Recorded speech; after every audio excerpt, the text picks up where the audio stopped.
capital de Venezuela, para conversar con Hernán Vargas, que es militante del movimiento de pobladoras y pobladores.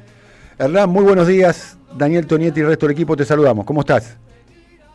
Buenos días para todos, para todas. Todo muy bien por acá, en batalla, indignado, pero en la calle. Muy bien. Hernán, primera pregunta. ¿Cómo es la vida cotidiana después de los episodios de el sábado 3 de enero en Venezuela y en Caracas en particular, Hernán? Mira, Venezuela es un país que desde hace como 10 años tiene sanciones, tiene bloqueo, y eso ha tenido unas consecuencias internas fuertes. Y eso ha generado, y bueno, y en el medio de eso han habido intentos de invasión, han habido intentos de grupos paramilitares, han habido intentos de magnicidio, sabotajes, gobiernos paralelos, o sea, todas las historias de Hollywood han ocurrido, y eso ha generado un nivel de resistencia importante en la población y una lógica entonces de trabajo, de que los que nos quedamos aquí tenemos que dedicarnos a trabajar y echar adelante, que marca todas las coyunturas. Y eso no ha sido distinto en este momento. Sin duda, tampoco nunca habíamos tenido dentro de las barajitas un bombardeo, como hasta ahora siempre lo hemos visto en televisión, lamentablemente en el Medio Oriente. Pero sin embargo, a pesar de que tuvo unas primeras horas de, bueno, la gente resguardada en sus calles y en sus casas, ya en este momento la mayoría de la gente está haciendo la vida, pues el trabajo, las cosas que tocan hacer a poder echar el país adelante. Estamos hablando con Hernán Vargas, que está en Caracas, en Venezuela. Hernán, ¿se sabe exactamente la cantidad de víctimas de los hechos del sábado pasado? No, porque está en un proceso ahorita de investigación, de levantamiento, un ataque realmente complejo, una agresión de distintos niveles. Bueno, los mismos gringos daban más o menos datos de las dimensiones del ataque tan grande. Y bueno, entonces eso requiere como una labor delicada de ir mirando, pero todo apunta, digamos, oficialmente todo apunta a más de 100 personas asesinadas en el ataque. Te vamos a pedir, Hernán, por favor, si podés hablar más cerca del micrófono.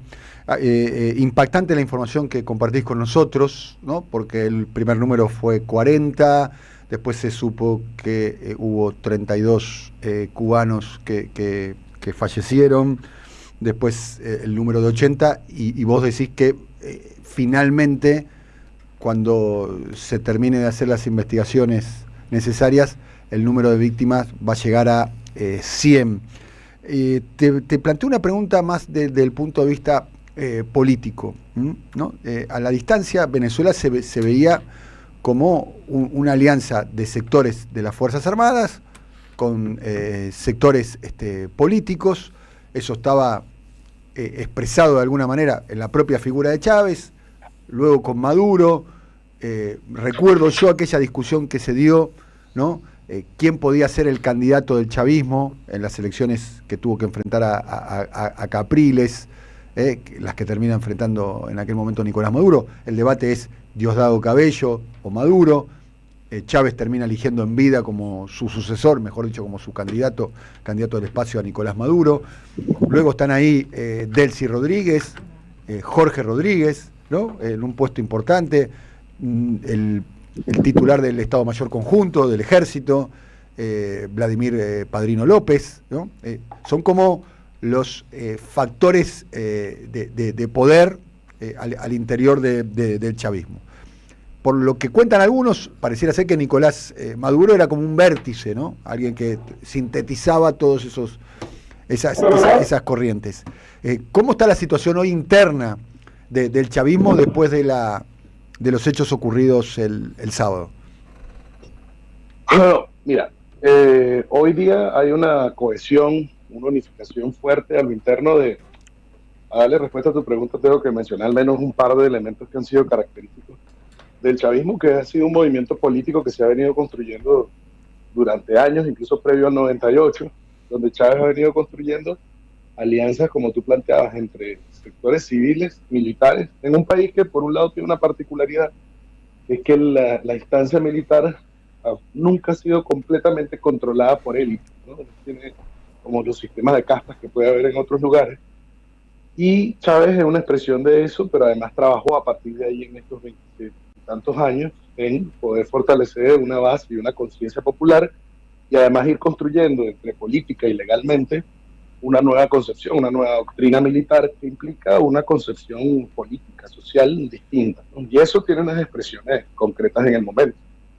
Y lo segundo es que, bueno, más allá, obviamente se leen las cosas desde los sentidos comunes imperantes, hegemónicos, pero el sentido, la forma concreta en la que se ha venido construyendo el chavismo como movimiento es que es una fuerza, donde lo integran distintos actores, sujetos, sectores, y eso implica que más allá de todas las bolas de chismes que puedan haber, básicamente es un movimiento político que tiene distintos actores que cada quien cumple su rol según corresponde. A Nicolás Maduro le correspondió en un punto asumir la tarea del liderazgo en la ausencia de Chávez, cosa que fue planteada por el comandante, y que asimismo en este momento, frente a escenarios complejos, también se planteó cómo iba a ser el esquema de gestión en una situación como esta, ¿no? Lo que quiero decir con eso es que más allá de esos cuentos de que hay distintos factores que se están peleando, la realidad concreta es que hay un solo mando político colectivo que va definiendo y va tomando las decisiones y actúa en bloque. Si no actuara en bloque, no hubiera unos Estados Unidos bombardeándonos de la forma en la que ocurrió. Si esto fuese un paraíso de distintos factores cayéndose, hace mucho rato que se hubiese caído la revolución bolivariana. Estamos hablando con Hernán Vargas, del movimiento de pobladoras y pobladores que está en Caracas, Venezuela.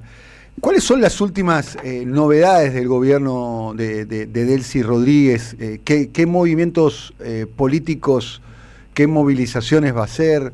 ¿Qué están planificando Venezuela para los próximos días, para las próximas semanas, frente a este nuevo escenario? Mira, hay dos cosas allí que, como para tocar para responder esa pregunta. Una que, bueno, en medio del domo mediático que impone una realidad paralela, toca decir que la realidad concreta de Venezuela, aparte de la tendencia a la normalidad, como lo hablábamos hace un rato, es la movilización de calle de los sectores populares que están organizados, ¿no? Del pueblo en las distintas bases organizadas en comunas, bases del partido, unidades de milicia. Desde el día 3, que inició el día, inició un proceso de movilización y no ha parado. Entonces, todos los días hay movilizaciones de calle. Ayer, por ejemplo, se movilizaron las mujeres y el día de hoy se movilizan las comunas del país, que están en el 90% del territorio nacional, 5.336 comunas, y forma parte un poco de la cultura política de pelear, la que nos ha tocado en todos estos años, que es pelear con fuerza, con mayoría, todas las distintas coyunturas políticas, y esta no es la excepción, ¿no? Y lo segundo es que entonces eso tiene una expresión, la parte de la defensa es, uno, decir, aquí un ataque militar, un secuestro de un prisionero de guerra que es el presidente de la República, que está secuestrado, y aquí tiene que respetarse la soberanía de la nación, es decir, la Constitución, sus leyes y sus instituciones. Por esa razón, en acuerdo a nuestra Constitución, se establece un decreto de conmoción exterior para poder atender una situación de ataque como esta, extranjera. Se define que el presidente está secuestrado y que, mientras no está, tiene que asumir la encargaduría de la presidencia, Delcy Rodríguez, y en función de eso, entonces, empezar a alinear todos los elementos de la Constitución y la ley y garantizar la continuidad de la gobernabilidad del gobierno de Nicolás Maduro. En ese sentido, vemos que Delcy Rodríguez ayer, por ejemplo, bueno, lo que tocaba era activar, como todo comienzo de año, la Asamblea Nacional, que se inició el año pasado. Por supuesto, tocaba entonces empezar a activar elementos de gobierno. Uno de los primeros fue activar un Estado Mayor de alimentación, ya que en una situación de Estado como este es fundamental garantizar articulación industrial, comunal, popular, pesquera, para garantizar la soberanía nacional, el consumo nacional frente a un ataque. Y bueno, y por supuesto además se ha anunciado una campaña fuerte para poder garantizar la liberación del presidente Nicolás Maduro. Se decretaron 7 días de duelo para los caídos en medio del ataque. Bueno, eso por supuesto además en medio de un llamado a restablecer la paz, a poder garantizar la lucha por nuestra soberanía y bueno, y por supuesto seguir entonces avanzando en la estabilidad del país. Estamos hablando con Hernán Vargas. Última pregunta. El día de ayer el presidente Trump aseguró que Venezuela le va a entregar hasta 50 millones de barriles de petróleo, entre 30 y 50, digo como precisión, y es algo que venía, por lo menos lo que dice el presidente Trump, conversando con las autoridades venezolanas. ¿Cómo impactó en Venezuela esa noticia? Mira, Trump es un matón de barrio, es el jefe del imperio, utilizó todo su poderío militar para dar una demostración no solo a Venezuela, sino a América Latina. Dijo abiertamente que era una advertencia a todos los países de la región que no se adecuaran a esta nueva etapa de la doctrina Monroe que ha venido rescatando él, y que bueno, tiene que ver con entonces retomar el control del dominio de Estados Unidos, y el tema del petróleo es un asunto central. Entonces ese es un primer elemento. Le está atacando, él plantea amenazas, ¿no? Y plantea ejercicios de fuerza que van de la mano también con un bluff, porque él no termina de tener resuelto su estabilidad interna, como para poder decir que hay un apoyo político en los Estados Unidos a cada paso que da. Más bien está intentando, tiene que tratar de demostrar algunas acciones que justifiquen frente a su clase política y frente a la mayoría de la población por qué ataca a Venezuela y por qué secuestra al presidente de Venezuela. Él tiene que decir que en lo inmediato está trayendo algo. La contraparte de eso es que, creo que es un hecho público, de Venezuela, que ha logrado seguir vendiendo petróleo, tratando de esquivar un poco los esquemas de sanción, y dentro de eso los Estados Unidos siempre han mantenido una licencia a través de la Chevron para poder sacar petróleo de Venezuela.